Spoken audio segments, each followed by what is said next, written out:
ವಿರಾಮಕ್ಕೂ ಮುನ್ನ ಕಮಲಶಿಲೆಯಲ್ಲಿ ದುರ್ಗಾ ಪರಮೇಶ್ವರಿ ದೇವಿ ನೆಲೆ ನಿಂತ ಬಗ್ಗೆ ಮಾತನಾಡ್ತಿ ಈ ಪ್ರದೇಶದಲ್ಲಿ ಇನ್ನೊಂದು ವಿಶಿಷ್ಟವಾದಂತಹ ವಿಚಾರ ಇದೆ. ಇಲ್ಲಿಗೆ ಬರುವಂತಹ ಭಕ್ತಾದಿಗಳು ಇಲ್ಲಿರುವಂತಹ ಮೃತ್ತಿಕಾ ಮಣ್ಣನ್ನು ತೆಗೆದುಕೊಂಡು ಹೋಗ್ತಾರೆ.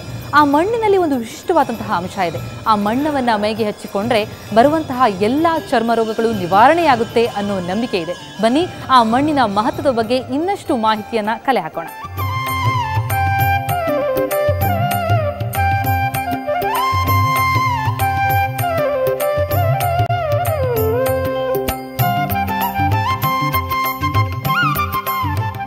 ನೀವು ಆಗಲೇ ನೋಡಿದ ಕುಬ್ಜಾ ನದಿ ಇಂದಿಗೂ ವರ್ಷಕ್ಕೊಮ್ಮೆ ಈ ಲಿಂಗ ಸ್ವರೂಪದ ದೇವಿಯನ್ನು ಸ್ಪರ್ಶಿಸಿ ಅಭಿಷೇಕಗೈದು ಹೋಗುತ್ತಾಳೆ.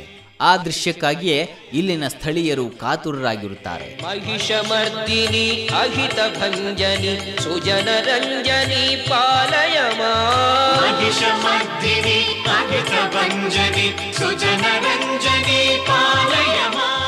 ಮೊನ್ನೆ ಬೆಳಿಗ್ಗೆ ಯಾವಾಗಲೂ ಒಂದು ಸರಿ ಬಂದು ಸ್ನಾನ ಮೊನ್ನೆ ಆಗಲ್ಲ, ಈಗ ಒಂದು 12 ದಿವಸ ಮೊದಲು ಬೆಳಿಗ್ಗೆ 6 ಗಂಟೆಗೆ ದೇವರು ನೀರು ಒಳಗೆ ಬಂದು ದೇವ್ರು ನೀರಿನ ಲಿಂಗದಲ್ಲಿ ಮುಳುಗಿ ಇರ್ತಾರೆ. ಭಟ್ರು ಬಂದು ಪೂಜೆ ಮಾಡಿ ಇದು ಮಾಡ್ತಾರೆ. ಒಂದು ಭಾರಿ ವಿಶೇಷ. ಸಂಜೆವರೆಗೂ ಸಂಜೆ ಮಧ್ಯಾಹ್ನ ಒಂದು ಬೆಳಗ್ಗೆ ಮತ್ತು ಸಾಯಂಕಾಲ 8-8ವರೆಗೂ ಲಿಂಗದ ಹತ್ರ ನೀರು ಇದ್ದಿತ್ತು. ಲಿಂಗ ಮುಳುಗಿ ಲಿಂಗದ ಪಾಣಿಪೀಠ ಅಂತ ಸೈಡಾಗಿದ್ದು ಭಾರಿ ವಿಶೇಷ. ಈ ವರ್ಷದ ನೀರಿನ ಈ ನೆರೆ ಬಂದು ದೇವರಿಗೆ ಸ್ನಾನ ಅದು ವರ್ಷದಲ್ಲೊಮ್ಮೆ ಸಾಧಾರಣ ಮಟ್ಟಿಗೆ ಆಗೇ ಆಯ್ತು. ತುಂಬ ಜನ ಹೊರಗಡೆಯಿಂದ ಯಾವಾಗ ಕೇಳಿದ್ರೆ ನಮ್ಗೆ ಹೇಳಲಿಕ್ಕೆ ಮಳೆಗೆ ಅನುಸರಿಸಿ ಇಲ್ಲಿ ನೆರೆ ಬರುವಂಥದ್ದು. ಎಷ್ಟೊತ್ತಿಗೆ ಬಂದು ಮಳೆ ಕಮ್ಮಿಯಾರು 1-2 ಗಂಟೆಗೆ ನೀರು ಇಳಿದು ಹೋಗಿಬಿಡುತ್ತೆ. ಅದು ಹೇಳಲಿಕ್ಕೆ ಆಗ್ತಿಲ್ಲ. ಎಷ್ಟೊತ್ತಿಗೆ ಬರುತ್ತೆ ಎಷ್ಟೊತ್ತಿಗೆ. ಅದು ಆ ದಿವಸ ಈ ವರ್ಷದ ನೆರೆ ಸಾಧಾರಣ ಒಂದು 2,500-3,000 ಜನ ಆಗಿದೆ. ಆ ಟೈಮ್ ಸಂಜೆ ಒಳಗೆ ಗೊತ್ತಾಗುವಾಗಲೇ ಲೇಟ್ ಆಗ್ತದೆ. ಉಡುಪಿ ಮಂಗಳೂರಿನವ್ರಿಗೆ ಬರ್ತದೆ. ಅದಕ್ಕಿಂತ ಹೊರಗಿನ ಒಬ್ಬ ಟೈಮ್ ಸಾಕಾಗೋದಿಲ್ಲ.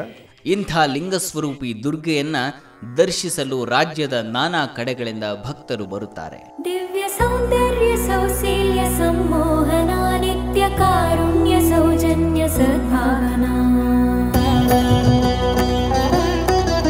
ದಿವ್ಯ ಸೌಂದರ್ಯ ಸೌಶೀಲ್ಯ ಸಂಮೋಹನ ನಿತ್ಯ ಕಾರುಣ್ಯ ಸೌಜನ್ಯ ಸದ್ಭಾವನಾ. ಸರ್ವಶಸ್ತ್ರಾಸ್ತ್ರ ಶಕ್ತಿ ಪ್ರಭಾಧಾರಣ ಸತ್ಯ ಸಿಂಹಾಸನ ಧರ್ಮ ಸಂಸ್ಥಾಪನ ನ್ಯಾಯ ವಿಶ್ಲೇಷಣ ಪೋಷಣ ಸ್ನೇಹ ಸಂಭಾಷಣ ಭೂಷಣ ವೇದ ವೇದಾಂಗ ಶಾಸ್ತ್ರಾರ್ಥ ವಿದ್ಯಾಧನ ಆದಿ ಕಾವ್ಯಾಮೃತಾನಂದ ಸಂವರ್ಧನ. ನಮಸ್ತೆ ನಮಸ್ತೆ ನಮಸ್ತೆ ನಮಸ್ತೆ ನಮಃ ನಮಸ್ತೆ ನಮಸ್ತೆ ನಮಸ್ತೆ ನಮಸ್ತೆ ನಮಃ. ಇದು ದುರ್ಗಾ ಪರಮೇಶ್ವರಿ ದೇವಸ್ಥಾನದ ಮೂಲ ಪ್ರಸಾದ. ಇಲ್ಲಿ ಕೊಡುವಂಥದ್ದು ಬಹಳ ವಿಶಿಷ್ಟ. ಅದು ಮೃತ್ತಿಕೆ ಮಣ್ಣು. ಈ ಮಣ್ಣಿನ ವಿಶೇಷತೆ ಏನಪ್ಪಾ ಅಂತಂದರೆ ಈ ಮಣ್ಣನ್ನು ದುರ್ಗೆಗೆ ಲೇಪಿಸಿ ನಂತರ ಅದನ್ನು ಪ್ರಸಾದ ರೂಪದಲ್ಲಿ ಕೊಡೋದ್ರಿಂದ ಇಲ್ಲಿ ಬರುವಂತಹ ಭಕ್ತಾದಿಗಳು ಇದನ್ನು ತೆಗೆದುಕೊಂಡು ಲೇಪಿಸಿಕೊಂಡ್ರೆ ಯಾವುದೇ ರೀತಿಯ ಚರ್ಮ ರೋಗಗಳು ಬರೋದಿಲ್ಲ ಅಂತನ್ನುವ ನಂಬಿಕೆ ಇಲ್ಲಿಗೆ ಬರುವಂತಹ ಭಕ್ತಾದಿಗಳು. ಹಾಗಾಗಿಯೇ ಈ ಮೂಲ ಪ್ರಸಾದಕ್ಕೆ ಬಹಳ ಬೇಡಿಕೆ, ಬಹಳ ಶ್ರೇಷ್ಠ ಕೂಡ. ಸರ್ವಮಂಗಲಮಾಂಗಲ್ಯೇ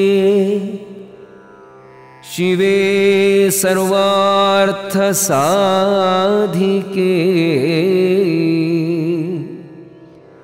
ಶರಣ್ಯೇ ತ್ರ್ಯಂಬಕೆ ದೇವಿ ನಾರಾಯಣಿ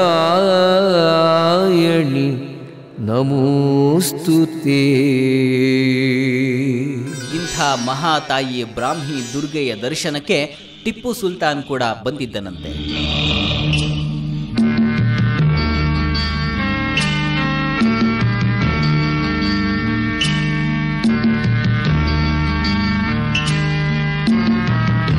ಅಂದಿನಿಂದ ಇಂದಿನವರೆಗೂ ದೇವಿಗೆ ಸಲಾಂ ಪೂಜೆ ನೆರವೇರುತ್ತಾ ಬಂದಿದೆ.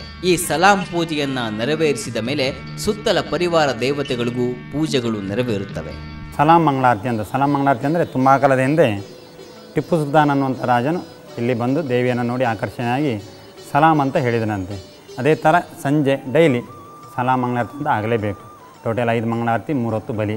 ಅಂದರೆ ಬೆಳಿಗ್ಗೆ ಒಂದು, ಮಧ್ಯಾಹ್ನ ಒಂದು, ಸಂಜೆ 3 ಮಂಗಳಾರತಿ ಆಗ್ತದೆ. ಸಲಾಂ ಮಂಗಳಾರತಿ, ಮಹಾಮಂಗಳಾರತಿ ಮತ್ತು ಕಷಾಯ ಮಂಗಳಾರತಿ ಅಂತ 3 ಮಂಗಳಾರತಿ ಆಗ್ತದೆ. 3 ಹೊತ್ತು ಬಲಿ ಆಗಲೇಬೇಕು. ಅಂದರೆ ವಿಜಾಗಮ ರೀತಿಯಲ್ಲಿ ಪೂಜೆ ಆಗ್ತದೆ. ಅಂದರೆ ಆಗಮ ಸ್ಥಳ ಅಂತ ಹೇಳ್ತಾರೆ.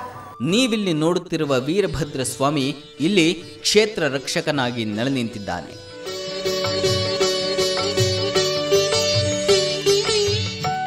ವೀರಭದ್ರ ಸೇರಿದಂತೆ ನಾಗ, ಶಿವ, ವಿಷ್ಣು, ಗಣಪತಿ ಹೀಗೆ ಸರ್ವ ದೇವತೆಗಳ ಸಂಗಮವೇ ಇಲ್ಲಿದೆ.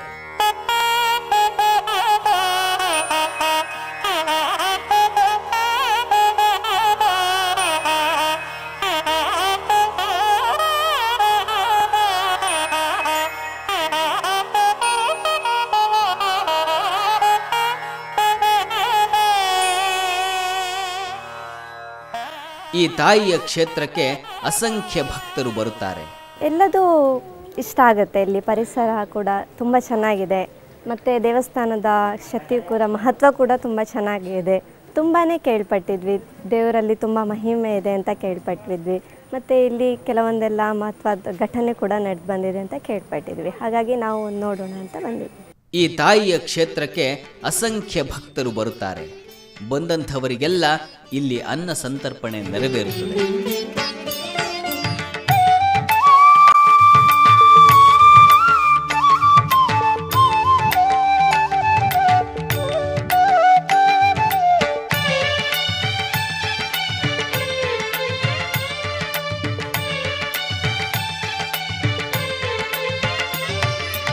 ಸಾಧಾರಣವಾಗಿ ಒಂದು ದಿನಕ್ಕೆ ಬೇಕಾಗುವ ದಿನಸಿ ಪಟ್ಟಿ ಹೀಗಿದೆ ನೋಡಿ.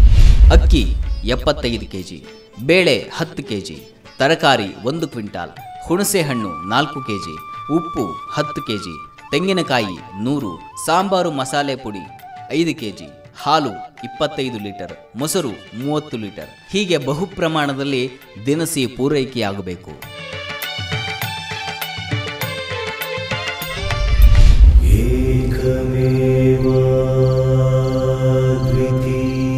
ಈ ಸ್ಥಳದಲ್ಲಿ ಇಂದಿಗೂ ಒಂದು ರೀತಿಯ ದೈವಿ ತರಂಗಗಳು ಸುತ್ತುತ್ತಲೇ ಇವೆ.